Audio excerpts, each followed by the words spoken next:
Seja bem-vindo ao canal Histórias e Simpatias. Aqui revelamos os segredos espirituais que podem mudar sua vida. Seja para atrair amor, dinheiro, saúde ou proteção, trazemos simpatias certeiras, orações poderosas e histórias impressionantes de entidades espirituais. Você não está aqui por acaso. Se essa mensagem chegou até você, é porque algo especial está prestes a acontecer. Seja bem-vindo ao canal Histórias e Simpatias. Hoje eu trago para você uma história poderosa. A trajetória do Preto Velho Pai Benedito. Uma entidade de luz, sabedoria e força espiritual que tem guiado almas com amor e firmeza. Se você quer conhecer os mistérios por trás dos olhos serenos desse espírito e entender como ele pode transformar caminhos e curar feridas da alma, então fica comigo até o fim. Já aproveita e se inscreve no canal, deixa o like para fortalecer nosso trabalho e, sem mais delongas, vamos para o vídeo. Uma floresta com névoa ao amanhecer, neblina densa entre as árvores, raios dourados de sol atravessando os galhos, sensação de mistério sagrado e presença ancestral. Caminhava um homem de passos lentos, mas firmes, guiado pela fé. Homem negro idoso, cerca de 80 anos, careca com barba branca, vestindo roupa simples de linho branco, segurando um cajado de madeira, caminhando descalço em uma trilha de terra na floresta, expressão de paz e força, iluminação realista. Chamavam-no de Pai Benedito, um velho de alma forte e olhar que atravessava o tempo.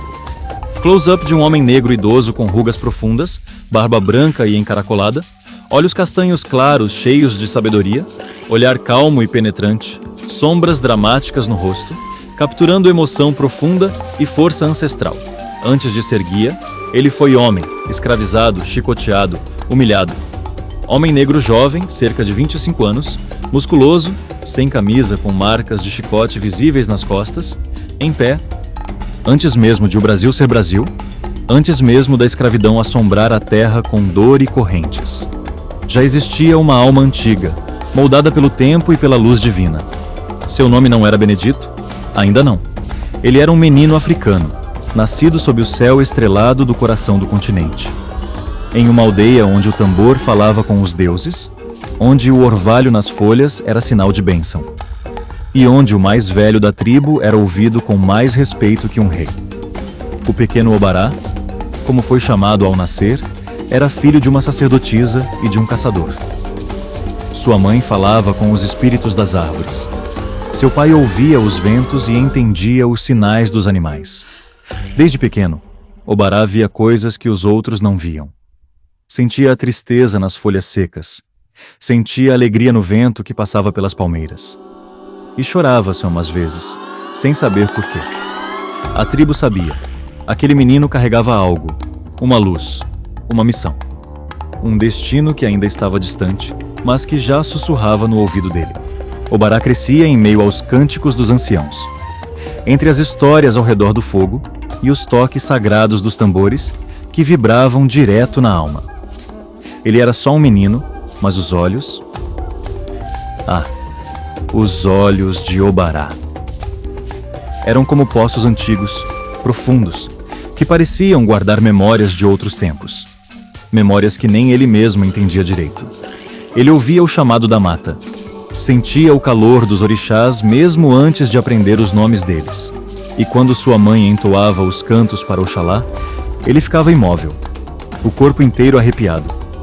Esse menino é diferente. Sussurravam as mulheres da aldeia. Ele vê o que a gente não vê. Quando tinha 7 anos, uma onça apareceu perto do vilarejo. Todos correram, gritaram, se esconderam, menos Obará. Ele ficou em pé, de frente para a fera, com os olhos fixos. E a onça se abaixou. Baixou a cabeça, deitou na frente dele e foi embora. A partir daquele dia, os mais velhos sabiam. Aquele menino era protegido. Tinha sido marcado pelos espíritos antigos. Quando chegou ao Brasil, era um jovem com o corpo já marcado pelo sofrimento, mas com a alma ainda intacta. Foi jogado num engenho de açúcar no interior da Bahia. Trabalhava de sol a sol. Apanhava se parasse para respirar. Mas mesmo assim, nas horas silenciosas ele cantava. Cantava baixinho para não ser ouvido pelos feitores.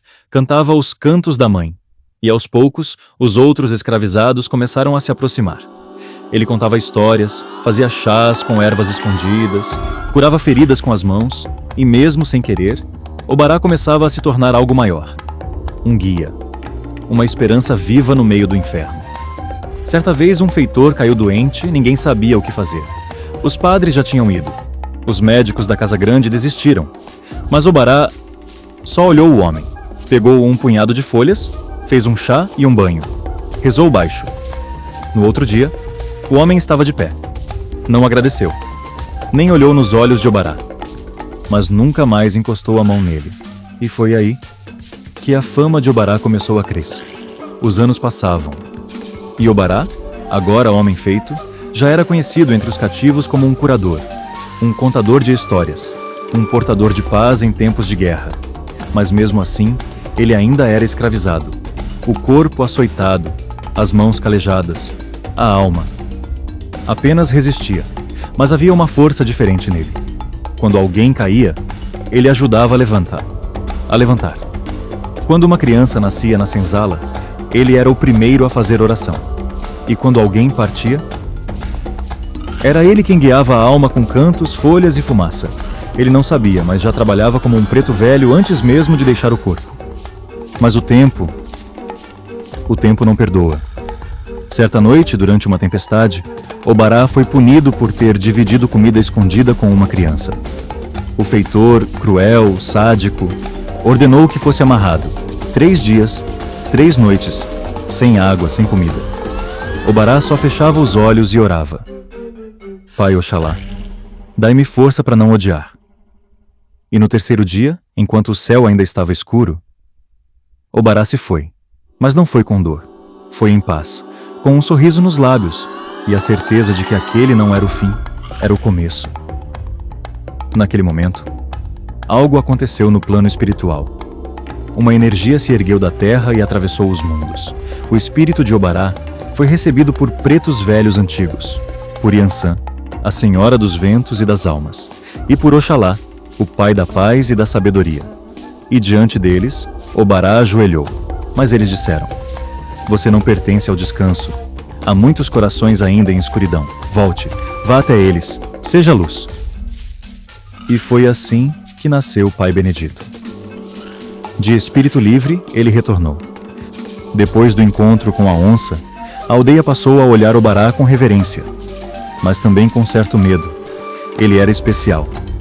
E tudo que é especial assusta quem não entende. Uma noite, a velha mãe Dandara, uma sacerdotisa dos tempos antigos, o chamou até a beira do rio. Ela olhou nos olhos dele e disse: filho, você nasceu com véu nos olhos. Você vê além. Você vai sofrer, mas vai curar. Você vai ser levado, mas vai voltar. E quando voltar, vai trazer luz onde só existe escuridão.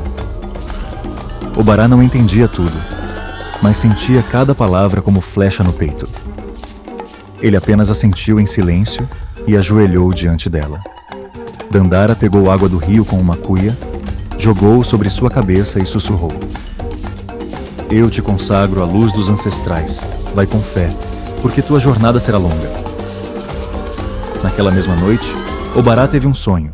Estava numa encruzilhada, 4 caminhos diante dele, cada um com um orixá.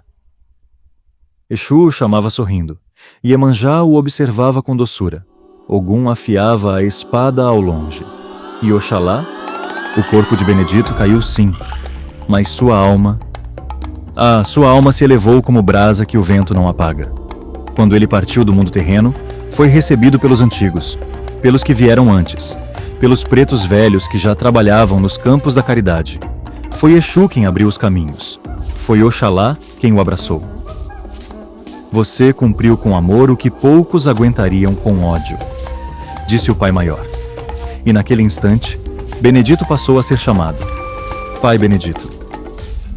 Ele não tinha mais correntes, não sentia mais dor nas costas, mas trazia a mesma humildade, o mesmo sorriso de canto de boca e o mesmo jeito de falar, devagarzinho, baixinho, como quem sabe que palavra certa vale mais que grito. Foi nas encruzilhadas espirituais que ele começou a ajudar os filhos da terra. Se manifestava nos terreiros simples, no fundo de quintal, no tambor que tocava no escuro, e onde havia dor, ele chegava com um banquinho, um cachimbo e um "Senta aqui, meu filho, vamos prosear." Pai Benedito Comeceiço. Seu ponto de força é o mato, a beira do rio e a encruzilhada da alma. É ali que ele se senta, risca o ponto com o dedo e acende o cachimbo. Recebe oferenda simples, café preto, fumo de rolo, rapadura e oração sincera. Porque ele não quer luxo, quer verdade. Onde há fé, ele chega. Onde há humildade, ele trabalha. Onde há sofrimento, ele acolhe. Hoje, quando você entra num terreiro e vê um médium abaixando o corpo, falando baixinho, com o cachimbo aceso e os olhos marejados, pode ser ele. Pai Benedito vindo trazer conselho, cura e luz. Ele fala de um jeito que parece que está contando história, mas no fundo, ele está ensinando segredo. E quem escuta de verdade, nunca sai igual. Pai Benedito não julga, ele entende. Já foi ferido, humilhado, escravizado, e mesmo assim, escolheu ser luz. E hoje sua missão é levantar quem caiu, acalmar quem está perdido, ensinar o que é fé de verdade, aquela que nasce no meio do sofrimento, mas floresce na esperança. A primeira vez que ele baixou num terreiro foi numa casa simples, de chão de terra batida, no interior da Bahia. O tambor tocava baixinho, a médium, uma mulher já de idade, tremia inteira. Foi ali que ele chegou, devagar, curvado, pisando como se sentisse ainda o peso das correntes, mas com um sorriso no rosto e um brilho nos olhos que iluminava a sala. "Boa noite, meus filhos. Pai Benedito chegou. Vamos conversar um cadinho?" Muita gente não entendeu no começo. Quem é esse preto velho que chora quando fala, que bota a mão na cabeça da gente e a dor vai embora? Mas bastava um passe, uma reza mansa, um chá feito com folha colhida com fé. E as pessoas voltavam sorrindo, porque o toque dele era de cura, e a palavra dele era como bálsamo na ferida da alma. Depois da terceira gira, Pai Benedito foi chamado pelos pretos velhos mais antigos. Era noite no plano espiritual, mas havia luz por todos os lados. Ele caminhou até uma clareira onde estavam sentados Vovô Joaquim. Pai Benedito aprendeu com os caboclos o segredo das folhas. Sabia qual usar para dor no peito, qual curava a tristeza, qual quebrava feitiço ruim. E não fazia feitiço para machucar ninguém. Só trabalhava para o bem. Usava arruda, guiné, alecrim, erva cidreira, folha de mangueira. Mas o ingrediente mais forte dele era sempre o mesmo: fé. Certa vez uma mulher chegou desesperada.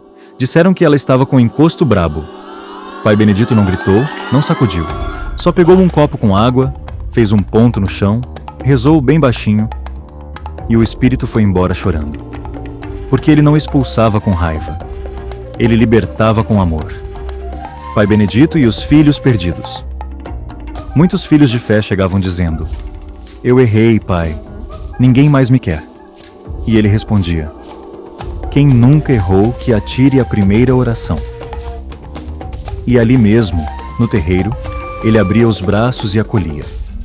Mostrava que até a alma mais ferida pode florescer se for regada com esperança. E que o perdão é um presente que a gente... Então, Pai Benedito se ajoelhou, pegou a guia do pescoço e começou a rezar.